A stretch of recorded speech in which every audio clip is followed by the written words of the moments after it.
Messi অবিশ্বাস্য ছিল সত্য, কিন্তু নেইমার ছিল ভিন্ন কিছু। আমি 5 বছর বয়স থেকে নেইমারকে আদর্শ মানি, এমনটাই মন্তব্য করেছেন লামিন ইয়ামাল। নেইমারকে খেলার আদর্শ মানেন লামিন, তা আগেও বলেছেন তিনি। কয়েকদিন আগেও এক ছবি পোস্ট করে বলেছেন আইডলের সঙ্গে সাক্ষাৎকার।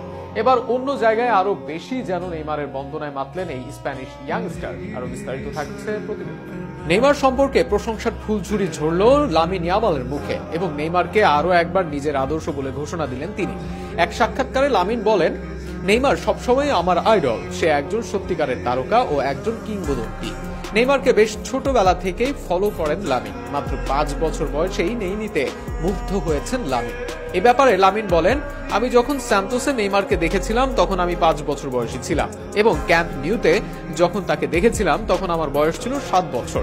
এটা অবিশ্বাস্য ছিল। বার্সেলোনায় নেইমারের সেই সময়টার কথা বলতে গিয়ে মেসিকে অবিশ্বাস্য আর নেইমারকে আরো ভিন্ন কিছু বলেন লামিন ইয়ামাল। লামিন ইয়ামাল বলেন, এটা সত্য যে লিও মেসিও সেই বার্সেলোনা দলে ছিলেন অবিশ্বাস্য, কিন্তু নেইমার ছিল সম্পূর্ণ ভিন্ন কিছু। বয়সটা এখনো প্রাপ্তবয়স্ক বলার মতো হয়নি লামিনের। কৈশোরেই বিশ্বের সবচেয়ে রেটেড খেলোয়াড়ের একজন, ট্রান্সফার মার্কেটে যার মূল্য কিলিয়ান এমবাপ্পের চেয়েও বেশি, অর্থাৎ 180 মিলিয়ন ইউরো।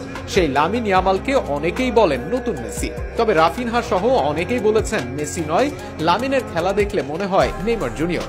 অবশ্য লামিন ইয়ামালও আগেও স্পষ্ট করেছেন তার খেলার আইডল নেইমার জুনিয়রও, যদিও বিশ্ব সেরা হিসেবে মেসিকেও আদর্শ মানেন।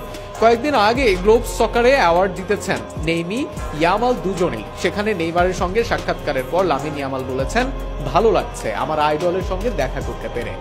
এর আগেও এক সাক্ষাৎকারে লামিন ইয়ামাল বলেন, তার খেলার আইডল লিওনেল মেসি নয়, বরং তার আদর্শ ব্রাজিলিয়ান সুপারস্টার ও সাবেক Barcelona footballer Neymar junior. GQ স্পেনের সঙ্গে একটি সাক্ষাৎকারে কথা বলতে গিয়ে ইয়ামাল বলেছিলেন, আমার দুটি ফুটবল আইডল আছে, মেসি এবং নেইমার। নেইমার তার অবিশ্বাস্য স্টাইলের জন্য আমি তাকে দেখে উপভোগ করেছি এবং তার মতোই হওয়ার চেষ্টা করি। অপরদিকে লিওনেল মেসি আমার আইডল, কারণ ইতিহাসের সেরা খেলোয়াড়, সেজন্য তাকে আমি আদর্শ মনে করি।